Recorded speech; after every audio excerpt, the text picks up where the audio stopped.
As the 9 weeks is getting ready to come to an end, let's talk about some best practices for your Schoology course.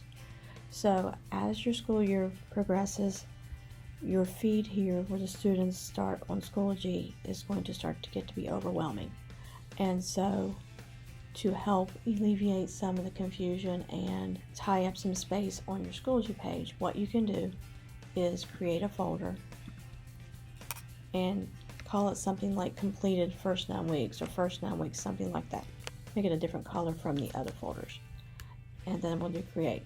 And then what I'm going to do is these folders that were from the beginning of the year, I'm going to put in this folder and keep this folder at the bottom of my course. So all I'm going to do, I can either click, hold, and drag and drop that folder into that file structure, or I can go to the gray gear and click move to, and I can select what folder I would like for it to be moved to. Now I'm going to leave my help videos there because that's something the students are going to need to refer to throughout the school year. So now when I go to my completed first 9 weeks folder and I open it up, you can see here's all the materials that you saw earlier, but I have it here hidden away in this folder so the students aren't getting confused.